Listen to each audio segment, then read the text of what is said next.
United States military began major combat operations in Iran. Donald, my dear friend, once again, your decisive leadership brought another great victory to America. Stock markets Iran America Israel की जंग से मुतासिर है। अगर आप भी वो हैं जिसने पिछले एक महीने में मार्केट के अंदर एंट्री ली है और मार्केट नीचे आने लगी है, तो आप ये सोच रहे हैं कि मैं जिस काम में हाथ डालता हूँ वही काम खराब हो जाता है। तो ऐसा बिल्कुल नहीं है। मार्केट के नीचे आने की कुछ रीजंस हैं, उन रीजंस को ही आज डिस्कस करेंगे। तो एज अ बिगिनर आपको इस सिचुएशन के अंदर क्या करना चाहिए वो भी हम डिस्कस करेंगे। तो सबसे मेजर रीजन जो है वो है ईरान इसराइल वॉर।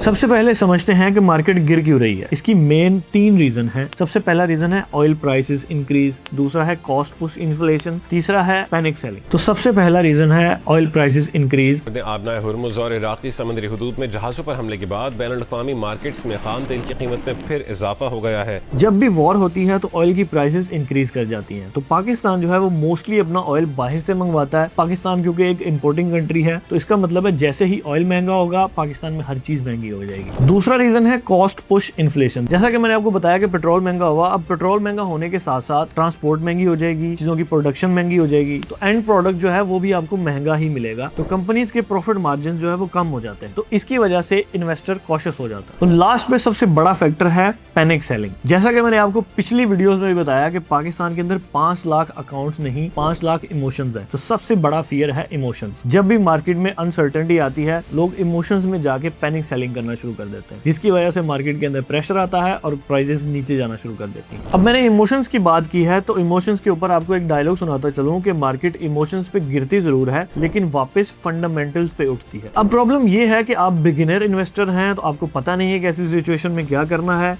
आपने इन्वेस्टमेंट की, मार्केट नीचे आ गई और आप पैनिक हो गए। तो रिलैक्स करें, हर इन्वेस्टर के ऊपर ये सिचुएशन आती है। अब यहाँ पे मैं आपको 5 ऐसे रूल्स बताऊंगा, मार्केट ऊपर जाए नीचे जाए आपने उन रूल्स को हमेशा फॉलो करना है। तो मार्केट जिस भी सिचुएशन में हो आपको उससे कोई फर्क नहीं पड़ेगा, आप हमेशा इन रूल्स को फॉलो करके मैक्सिमम फायदा उठा सकेंगे। रूल नंबर 1, आपने पैनिक सेलिंग नहीं करनी और आपने फंडामेंटली स्ट्रॉन्ग कंपनीज के अंदर इन्वेस्ट करना। अब यहाँ पे रिटेल इन्वेस्टर क्या करता है, वो पैनिक सेलिंग करता है और अपने लॉस को लॉक कर लेता है। अब दूसरी तरफ बिग प्लेयर्स क्या करते हैं, वो ऐसी सिचुएशन के अंदर मार्केट के अंदर अक्यूमुलेट करते हैं। जब लोग बेच रहे होते हैं डर के अंदर, वो वहां बैठ के बाय कर रहे होते हैं, क्योंकि उनको पता है कि यहाँ पे हर चीज डिस्काउंट प्राइस पे मिल रही है। जैसा कि agro fertiliser, lucky cement, OGDC, Meezan bank, वो इन कंपनीज के शेयर बाय करना शुरू कर देता है क्योंकि इन कंपनीज के फंडामेंटल स्ट्रॉन्ग हैं। तो जैसा कि मैंने आपको बताया कि मार्केट फंडामेंटल्स पे दोबारा उठती है, वो रूल यहाँ पे भी अप्लाई होता है। रूल नंबर 2, अब आपने दूसरा रूल ये हमेशा याद रखना है कि मार्केट के अप्स एंड डाउन्स जो हैं ये नॉर्मल है। मार्केट में जब भी कोई वॉर आएगा, कोई भी पॉलिटिकल इंस्टेबिलिटी आएगी या कुछ भी ऐसा आएगा, तो मार्केट उसके ऊपर रिएक्ट करेगी। आपने हमेशा फंडामेंटली स्ट्रॉन्ग कंपनीज के अंदर काम करना है और आपने माइंडसेट के ऊपर काम करना है। अब यहाँ पे आपको एक मशहूर कोट बताता हूँ कि एवरी डिप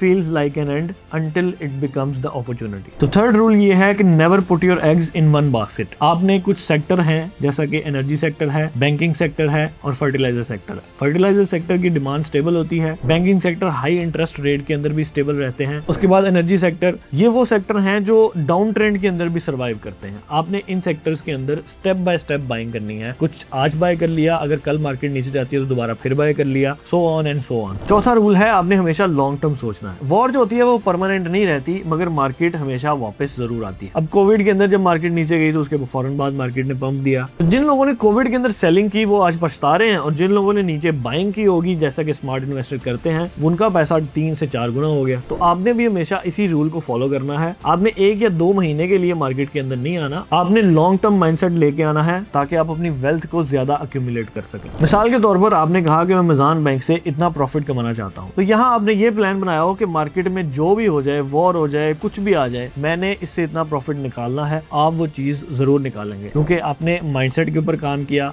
आपने पेशेंस के साथ काम किया और आपने लॉन्ग टर्म सोचा। तो ये आपको 5 रूल्स नहीं 5 अनमोल रत्न दे दिए हैं मैंने आपको, जिनको आपने अपने साथ मान लेना है। मार्केट में कोई भी सिचुएशन हो, मार्केट ऊपर जाए नीचे जाए, आपने इन 5 रूल्स को हमेशा फॉलो करना है। आज अगर मार्केट 5000 पॉइंट नीचे भी गिरी है तो कल मार्केट 10,000 पॉइंट ऊपर भी जा सकती है। तो अगर आप बिगिनर हो, आपने डरना नहीं है। ये टाइम डरने का नहीं है, ये टाइम है स्मार्ट डिसीजन लेने का और सीखने का। और अगर आप चाहते हैं कि हम आपको इसी तरह गाइड करते रहें तो यंग्स कैपिटल की लर्निंग कम्युनिटी को ज्वाइन करें, link is in the description. मुझे दें इजाजत, अपना ख्याल रखिएगा, मिलते हैं आपसे नेक्स्ट वीडियो में। अल्लाह हाफिज।